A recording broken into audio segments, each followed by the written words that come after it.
আসসালামু আলাইকুম। ইসমুল কিচেনে আপনাদের সবাইকে স্বাগত জানাচ্ছি।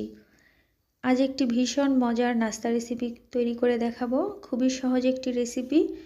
শুধুমাত্র 1 কাপ ময়দা দিয়েই এই রেসিপিটি করে নিতে পারবেন।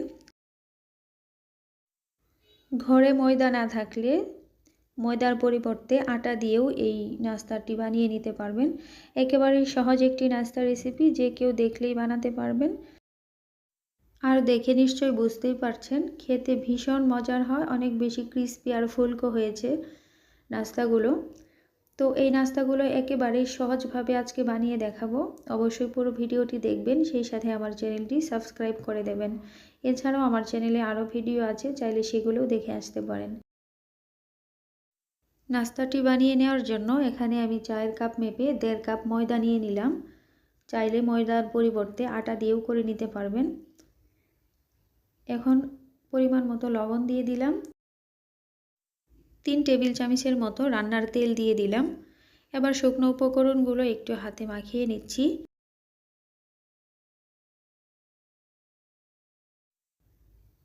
এবারে অল্প পরিমাণে পানি দিয়ে একটি সফট ডো তৈরি করে নিতে হবে। একেবারে বেশি পানি দেওয়া যাবে না, তাহলে ডোটা নরম হয়ে যেতে পারে। আর দেখতেই পাচ্ছেন, আমি কিন্তু অল্প পরিমাণে পানি দিয়ে তারপরে এই ময়দাগুলো খুব ভালো করে মাখিয়ে নিচ্ছি। আর পানিটা কিন্তু আমি নর্মাল পানি নিয়েছি, এখানে আমি গরম পানি দেইনি। তো খুব ভালোভাবে আমি ডোটা তৈরি করে নিয়েছি। এবারে আরও একটু ভালোভাবে মথে নিতে হবে। ডোটা আপনি যত ভালোভাবে মথে নেবেন, নাস্তাটা কিন্তু ততটাই সফট হবে। আর দেখতেই পাচ্ছেন, ডোটা কিন্তু শক্ত দেখাচ্ছে, এইভাবে কিন্তু শক্তটা দেখাবে না। আমি এভাবে এবার একটু উপরে দিয়ে তেল দিয়ে তারপর এই ডোটা ঢেকে রেখে দেব প্রায় 10 মিনিটের জন্য। 10 মিনিট পর কিন্তু এই ডোটা খুব সুন্দরভাবে সফট হয়ে যাবে। চেষ্টা করবেন উপরে একটু তেল কিংবা পানি মাখিয়ে এভাবে তারপর ঢেকে রাখার জন্য। এদিকে আমি আর একটি কড়াইয়ে পরিমাণ মতো একটু তেল দিয়ে তারপর কিছুটা জিরার ফোড়ন দিয়ে দিলাম। এখন পেঁয়াজ আর কাঁচামরিচ দিয়ে দিলাম। এগুলো একটু ভেজে নিব, খুব বেশি গোল্ডেন ব্রাউন করে ভাজার কোনো দরকার নেই। কিছুক্ষণ ভেজে নেওয়ার পর এখন আমি দিয়ে দিচ্ছি আদা রসুন বাটা প্রায় হাফ চামচের মতো। এবারে আদা রসুন বাটাটা একটু পেঁয়াজ আর কাঁচামরিচের সাথে খুব ভালোভাবে ভেজে নিচ্ছি, যাতে করে কাঁচা গন্ধটা চলে যায়। তো কিছুক্ষণ ভেজে নেওয়ার পর এটা ভাজা হয়ে গিয়েছে। এখন বাকি মশলা অ্যাড করে দেব। এখানে আমি হাফ চামচের থেকেও কম নিয়েছি মরিচের গুঁড়া, হাফ চামচের থেকে কম হলুদের গুঁড়া, সবগুলাই অল্প পরিমাণে দিয়ে দিচ্ছি। আর এখন দিয়ে দিচ্ছি ধনিয়া গুঁড়া, জিরার গুঁড়া, পরিমাণ মতো লবণ দিয়ে দেব। এরপর এই মশলাটা খুব ভালো করে কষিয়ে নিতে হবে। কষানোর জন্য সামান্য পরিমাণ একটু পানি দিয়ে দিচ্ছি, যাতে করে মশলাটা পুড়ে না যায়। এবার ভালো করে মশলাটা কষিয়ে নিচ্ছি।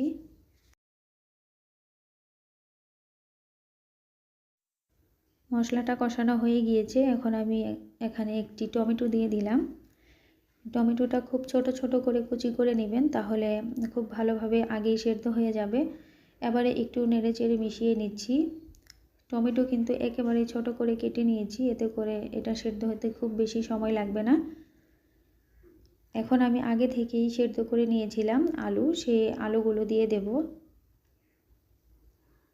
এখানে আমি মাঝারি সাইজের 2টি আলু নিয়েছিলাম সেদ্ধ করে। এখন এই আলুগুলো দিয়ে দিচ্ছি। দিয়ে টমেটোর সাথে মশলার সাথে খুব ভালো করে কষিয়ে নিচ্ছি। আর এখানে কিন্তু কোনো রকম পানি অ্যাড করার কোনো দরকার নেই। এভাবেই এই মশলার সাথে কিছুক্ষণ কষিয়ে তারপর নামিয়ে নিলেই হবে। আর এভাবে করে একটু নেড়ে নিচ্ছি, যাতে করে আলু আর টমেটোটা খুব ভালোভাবে একেবারে মিশে যায়।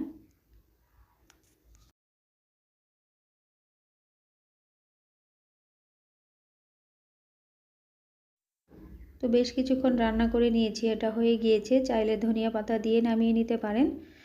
তো আমি ধনিয়া পাতা দিচ্ছি না, এ পর্যায়ে নামিয়ে নেব। আর যে ডোটা তৈরি করে রেখেছিলাম সেটা দেখুন কতটা সফট হয়ে গিয়েছে।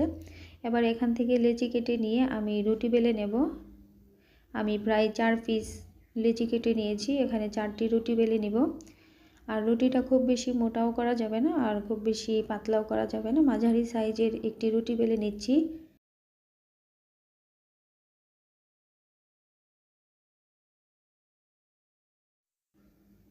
রুটিটা বানানো হয়ে গিয়েছে। এবারে যে পুরটা বানিয়ে রেখেছিলাম আমি আলু আর টমেটো দিয়ে, সেই পুরটা মাঝ বরাবর দিয়ে দিচ্ছি। তো মাঝ বরাবর একটু লম্বাটে করে দিয়ে সমান করে দিয়ে দিচ্ছি। দেখুন আমি কিভাবে করে দিচ্ছি।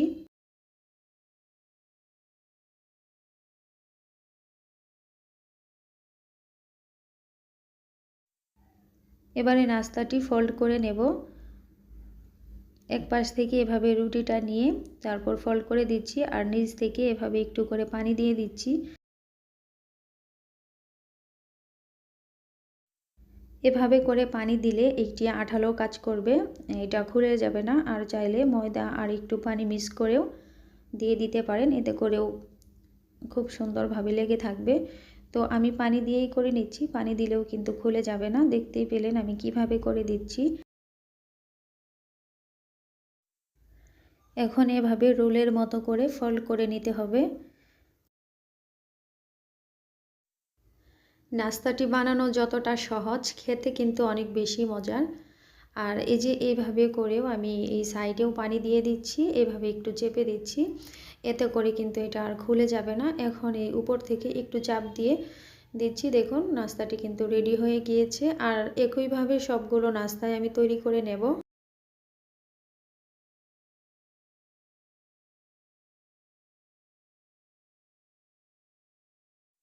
এবারে নাস্তাগুলো ভেজে নিতে হবে। আর ভাজার জন্য আমি প্যানের মধ্যে পরিমাণ মতো তেল দিয়েছিলাম, তেলটা মিডিয়াম আঁচে গরম করে সবগুলো নাস্তা দিয়ে দিচ্ছি। আমি এখানে 4 পিস নাস্তা তৈরি করে নিয়েছি, আমি একসাথেই সবগুলো ভেজে নিচ্ছি।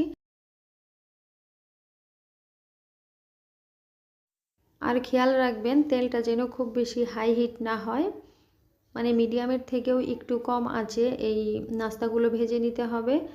এর কারণ হচ্ছে যে আপনি যদি হাই হিটে ভাজতে যান তাহলে উপরটায় কালার চলে আসবে আর ভিতরটা কিন্তু কাঁচা থেকে যাবে।